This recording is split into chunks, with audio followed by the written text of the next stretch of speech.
But now we are going to learn the Dvar Malchut. But before we do that, let us give charity. I saw this, and there's one rabbi, his name is Rabbi Zusha Zilberstein, and he gives very nice classes. He's in, I think, in Montreal. Sometimes he gives classes in French as well. And he said, we got to start the day off with charity, and he's very right. So let's give charity. Charity only does good to the world, and it saves us, protects us from bad. It says, tzedakah tatzil mimovet. It says the charity also will bring the redemption. V'shaveh b'tzedakah. So where do we go? Charity. Here's the charity. That's a 10 shekel thing, which is about what? $3, something like that. Charity. Right now, let's go back. And by the way, today is the 13th day of Tammuz, which the 13th day of Tammuz is the day that the previous Lubavitcher Rebbe actually left exile, actually left the exile that he was put into. And to give you a 1-minute rerun summary of what happened with the previous Lubavitcher Rebbe, as he was, he lived in Russia. He took over in 1920 from his father. His father passed away in 1920.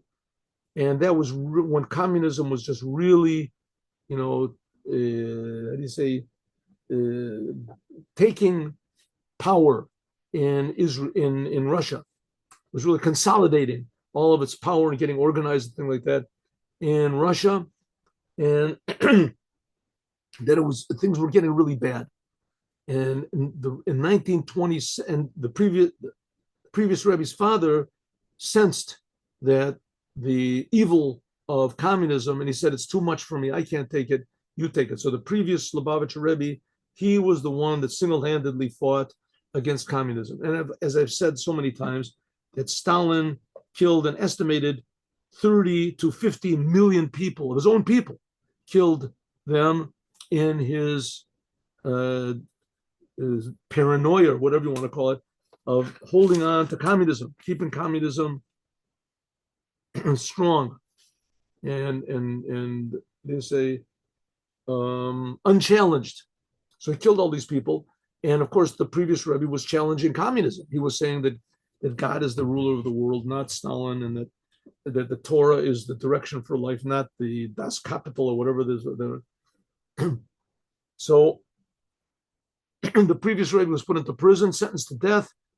He was supposed to have been killed the day that he arrived. Miraculously, there was a mix-up. He wasn't, and he was freed from prison on the 3rd day of Tammuz, which is about 2 weeks after that, a little bit more, 2 weeks afterwards. And then he was sent to exile for 3 years, but instead he only stayed there for like a little more than a week, and he was freed. And he was freed. He was freed officially on the 12th day of Tammuz, but he couldn't get his papers until the 13th because there was some sort of a holiday. They had some national holiday over there.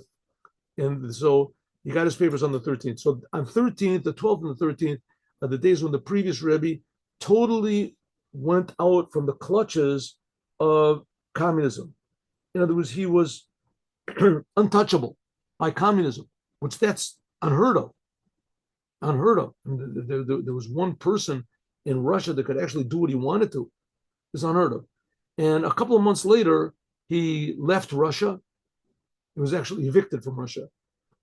And then like 10 years later, he came to America and started the whole movement in America. So we celebrate the 3rd day of Tammuz when he got out of prison, and the 12th and the 13th day of Tammuz when he got out of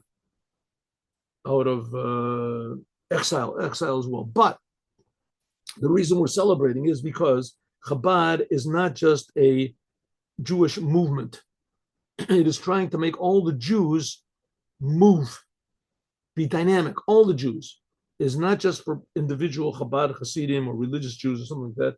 It's all to wake up all of the Jewish people. Therefore, the Rebbe said many times that all of the leaders of Chabad are the Mashiach of every generation. Because the main thing Mashiach is going to do is wake up the Jews. That's number one. He's going to wake up the Jews. Eventually, then step number 1, step number 2, he'll fight all the battles that try to keep the Jews asleep.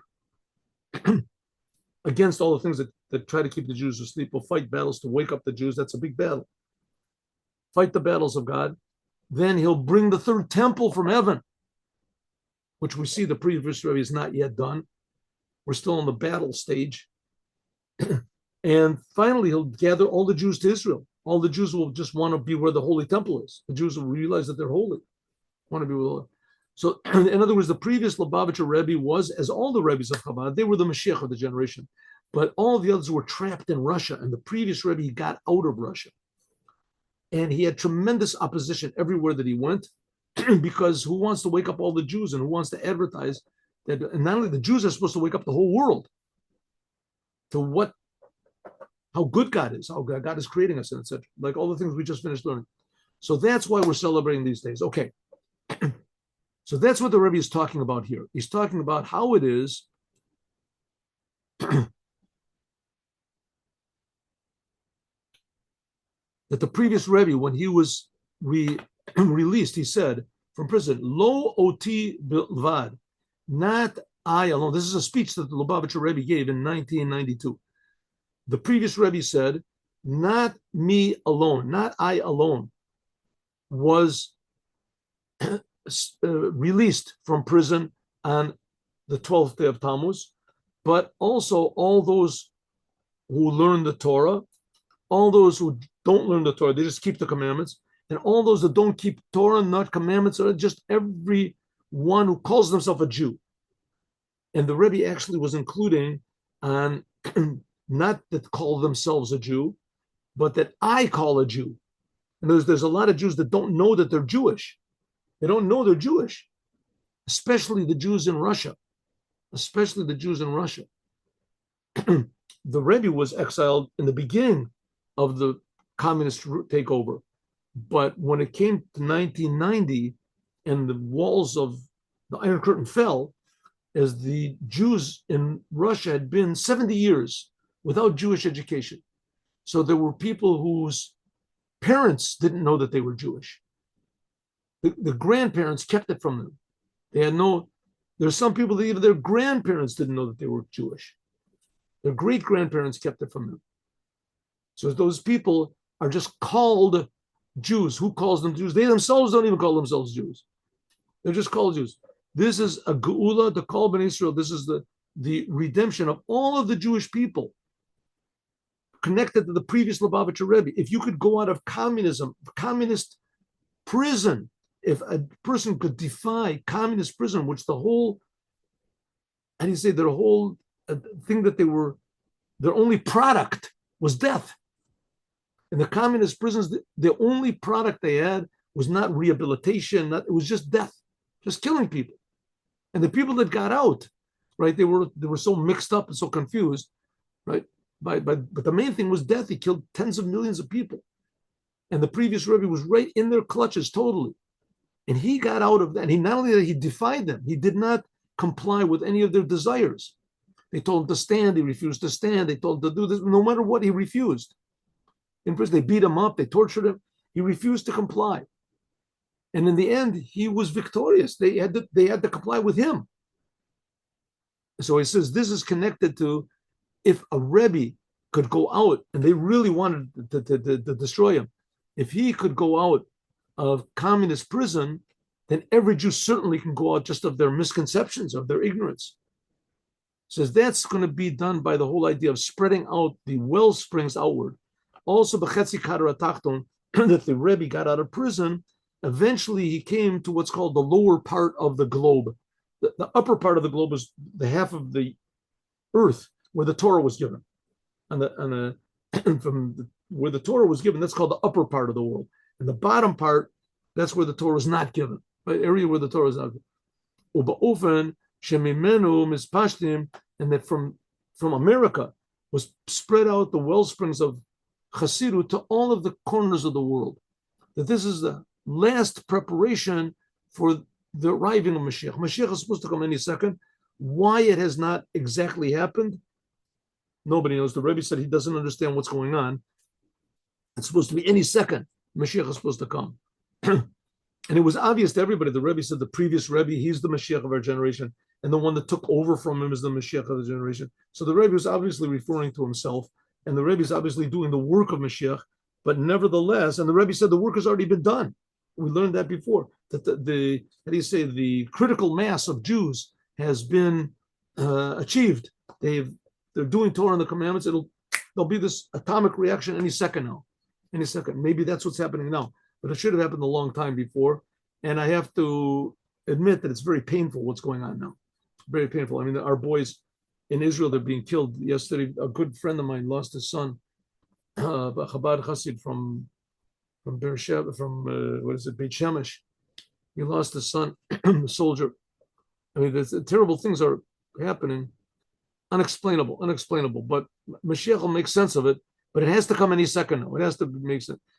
Okay, the explanation is that since, according to all the signs of the rabbis regarding the generation of the coming of the Mashiach, says the Rebbe, our generation, this, Hu Dor Acharon, this is the last generation of the exile, and consequently, this is the first generation of the Mashiach. No more bad, right? Like a woman gets married. That's the end of her being single and the beginning of her being married, right? Some people put more emphasis on that there's no negative, and some people on the positive. However it is, the Rebbe said this is the last generation of exile and the first generation of the Mashiach.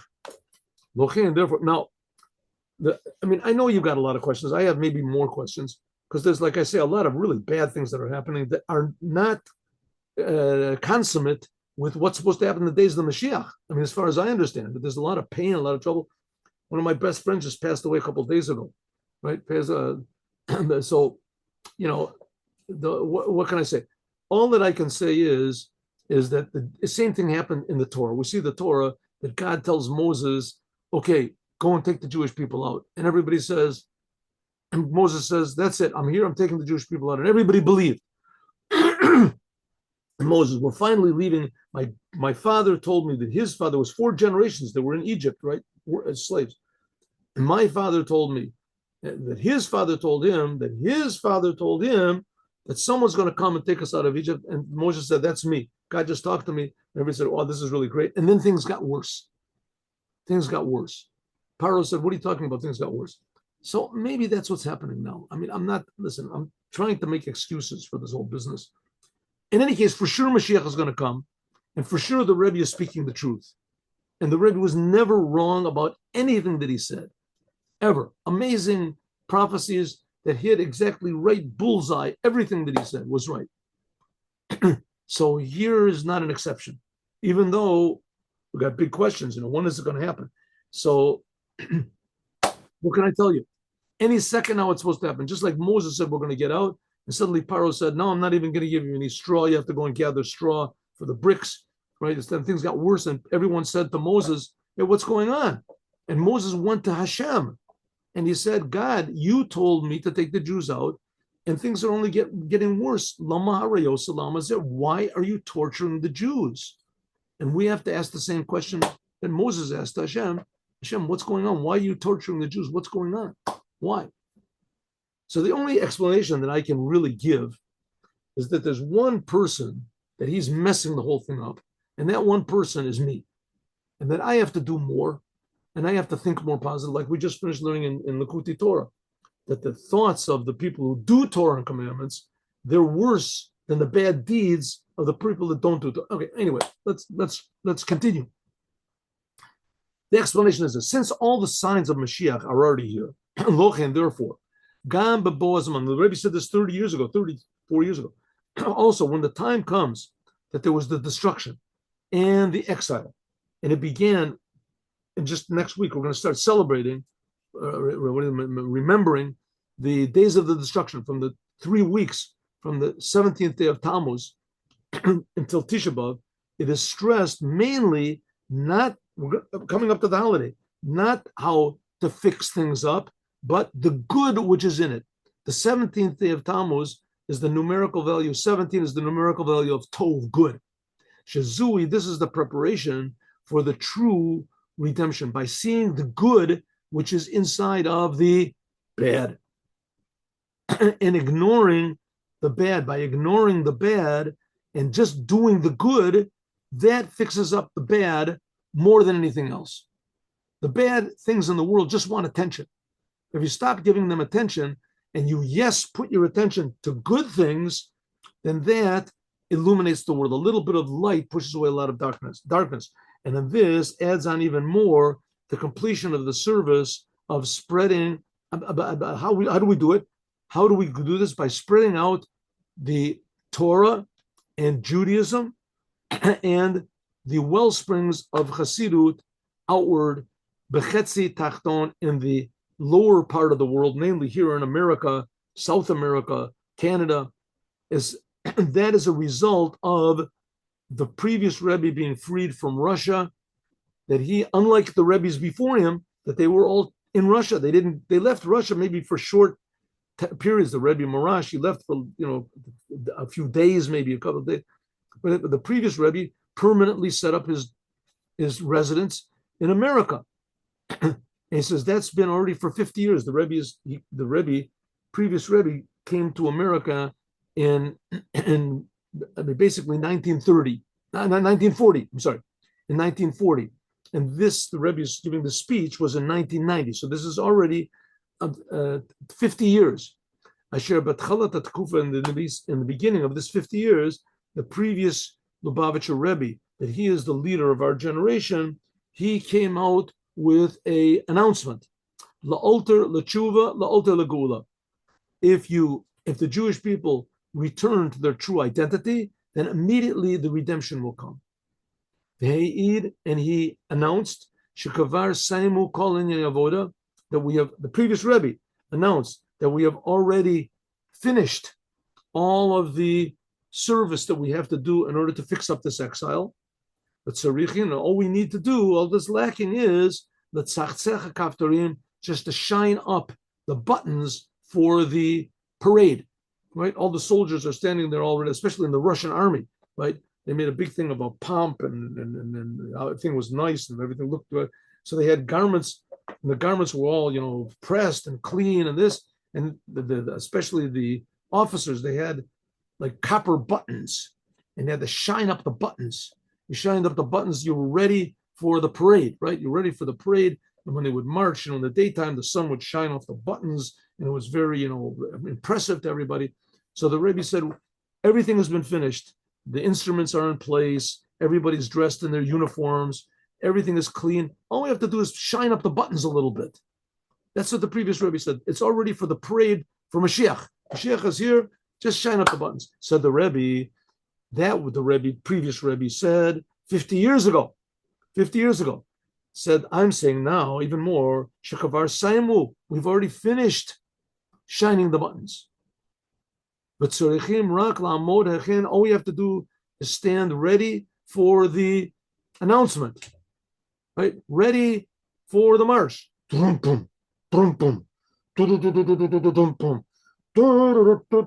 of a sudden they start, and everybody starts marching. We're just waiting for that signal. L'kabel panei Mashiach, to receive the face of the Mashiach.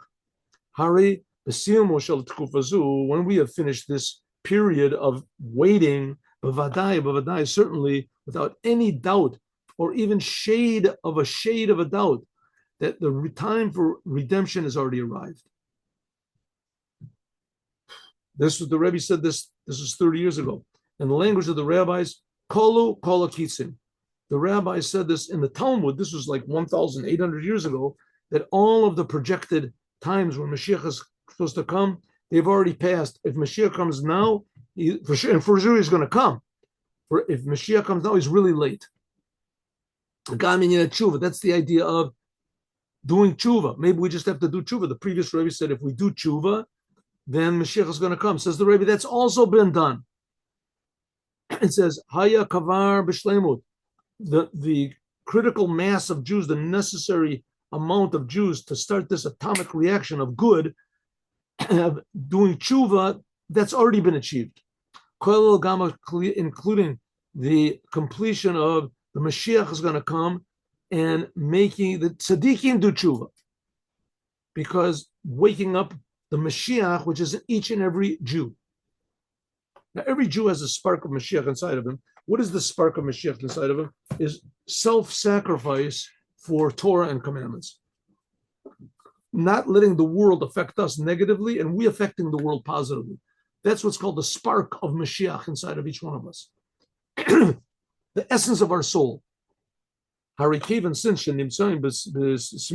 we are right near the true redemption. So now we can feel more and more the good of the 17th day of Tammuz and Bein Amatzorim and these 3 terrible weeks. So no one will do what I'm doing right now, and that is only see the bad parts. Only the good will be felt. The holidays that means of this,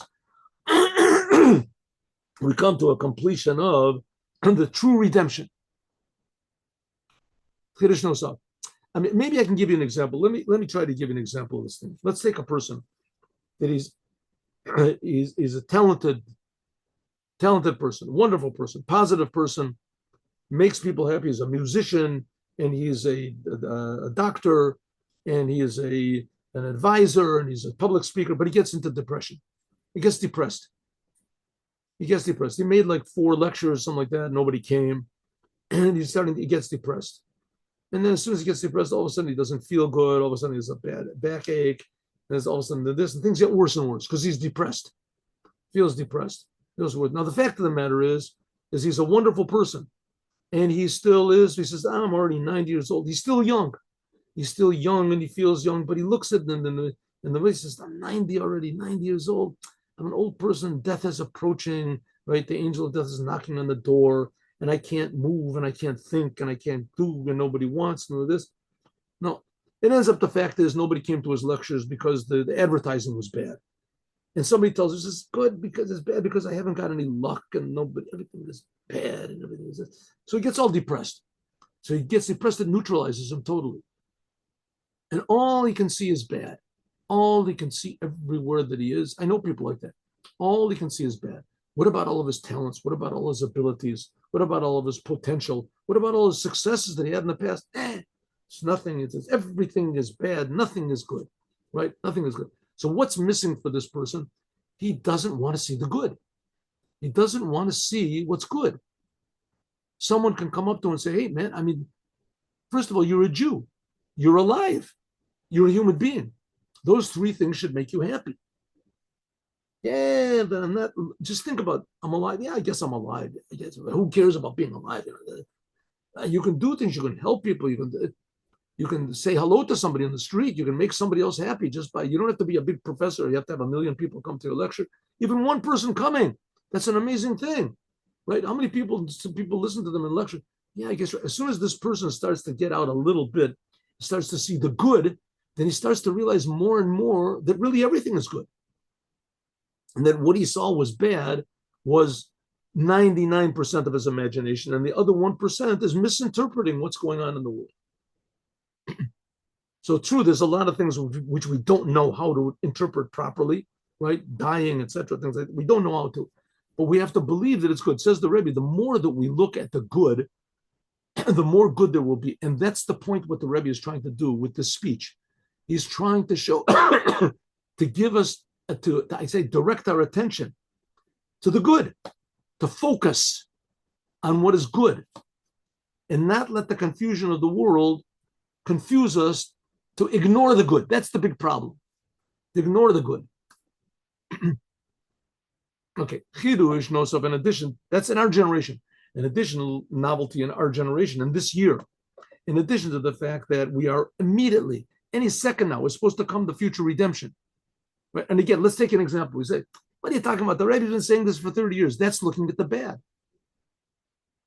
I say, what do you mean 30 years? We're saying these same things for 2,000 years. Don't think about the bad.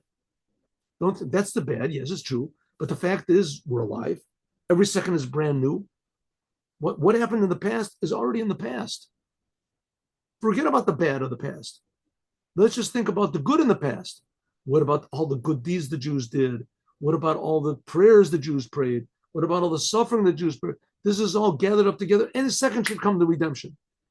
They say, yeah, exactly the opposite. Look at all the good they did, and Mashiach didn't come now. Then for sure it's not going to come now. That's what we're not supposed to do. And the Rebbe is trying to redirect us to get out of this depression, to get out of this negative way of thinking, and to start looking only at the good. And whenever bad, negative thoughts pop up, to push them away. I'm not going to think that. I'm only going to think positive. I'm going to be crazy. I think only, and not like everybody else is normal, thinking negative things, self-destructive things. I'm going to be crazy. I'm going to think only positive. I'm going to think, says the Rebbe, in addition, we can find another thing. This year is the first letters, Shanat Niflot Tuf. It says Shin Nun Aleph. Now by us, it's Tuf Shin Pei Hey. Pei Hey. So let's do the same thing what the Rebbe did. This is the year of I will show you miracles. By us, it'll be Hey. Hey Pei. So instead of Niflot, we can say Palaot. Right? There will be Palaot. Hey is Hashem, the miracles of God. I'll make it up. What a difference does it make? Something positive. This is the year of miracles, super miracles of God. Palaot Hashem. And that's the first letters of the year that, okay, Hashanah, Shabbat, this is the year where we will actually be fulfilled what it says, like the going out of Egypt, I will show you miracles.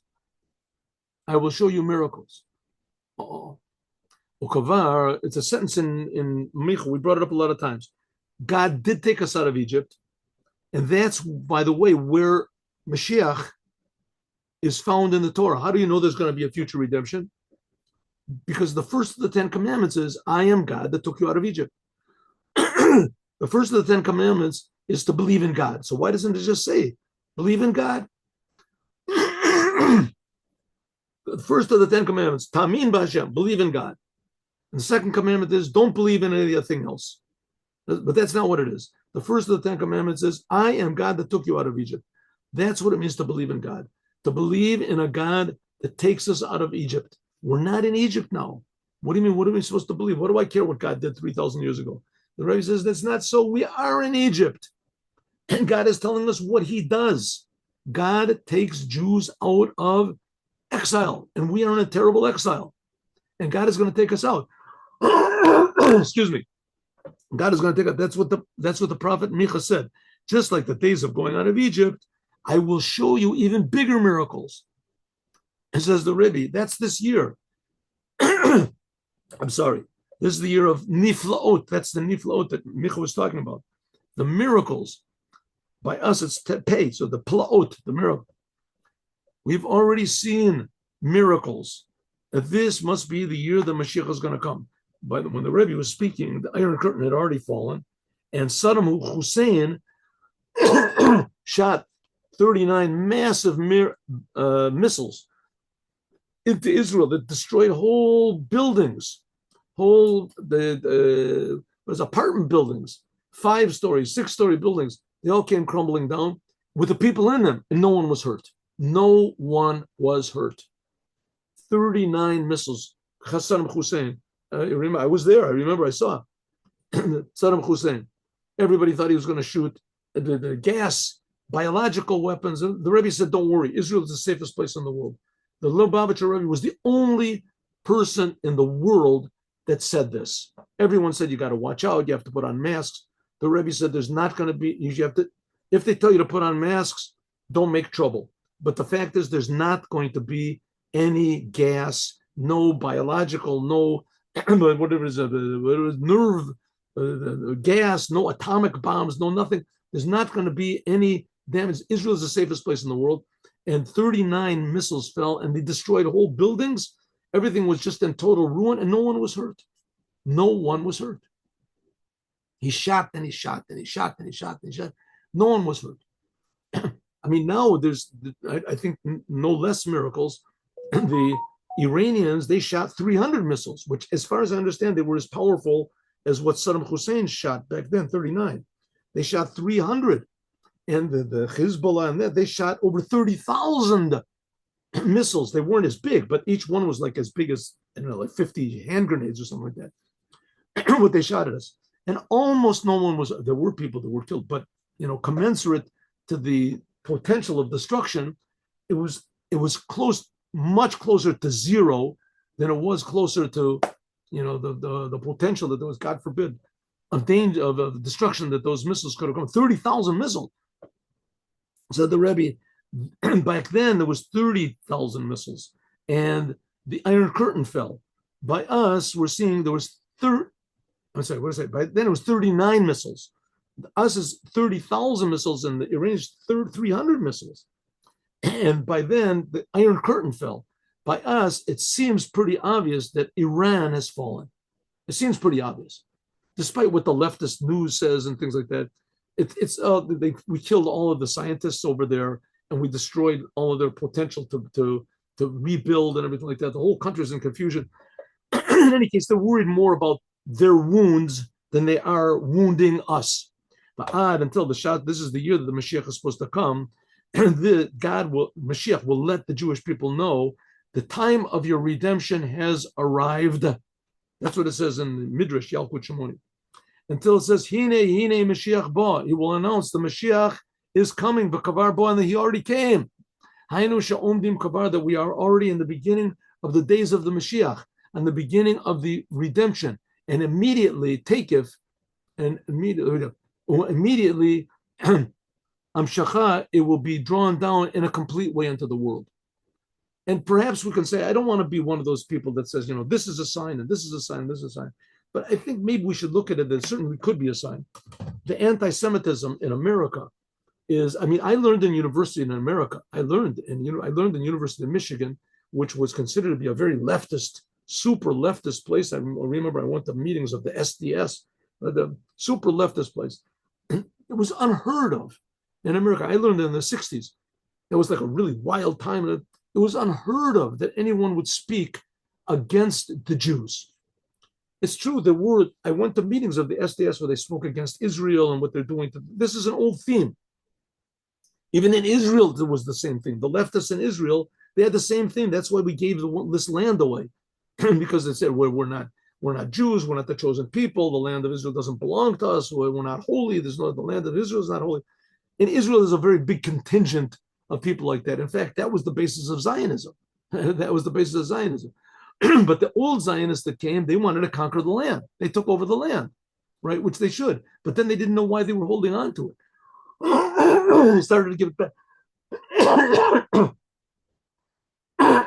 But to speak against Jews, and this was ubiquitous, it was okay, it was permissible, it was even a mitzvah to speak against the Jews. All these big universities, there's never such a thing.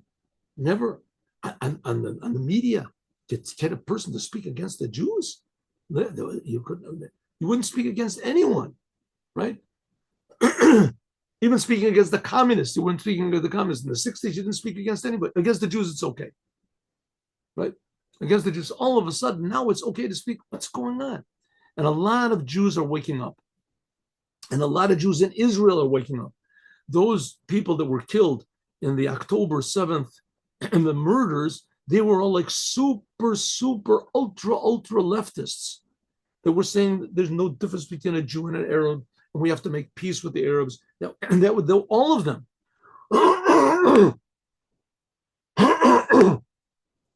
All of them were and they came in and they murdered and they raped. They're just the most terrible things to these people.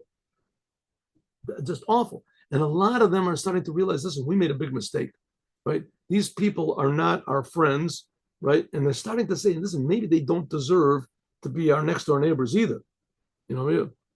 Any case, whatever it is, I'm just philosophizing or whatever you want to call it. The Rebbe said it 30 years ago, Mashiach is supposed to come any second now, and the world is going to be a very good, wonderful world where life will be really appreciated. There won't be any woke movements. There won't be any schmoke movements. There won't be any the Hamas movements of destroying life and not bringing life and aborting life and destroying life and diverting life. Life will be precious. The Kievan sins that immediately on the 7th day of Tammuz, and then when the Rebbe was speaking, it fell on Shabbos, just like all the other 3 weeks, this year will be stressed more than anything else, the redemption. Not the destruction, but the redemption. Doesn't mean we won't fast. We will fast, yes, until Mashiach comes and tells us not to do it anymore. But lo ra kachana, The Gula, this year won't be just a preparation for the redemption, but the redemption itself will actually come even before the beginning of these 3 weeks. Consequently, Yafchu Yomim Elu, these days will be transformed to days of not just non-fasting that we can eat, it'll be regular. I'm so glad we're finished with these fasts. No, it'll be days of happiness and rejoicing. We'll say, wow, am I glad that there used to be fasts? Am I happy that this temple was destroyed? Now we have an infinite happiness all over the whole world, something that's never been experienced before. That's what's going to happen in a moment. Just like God transformed the curses of the infallibly evil Bilam to blessings. As we'll continue, God willing, tomorrow.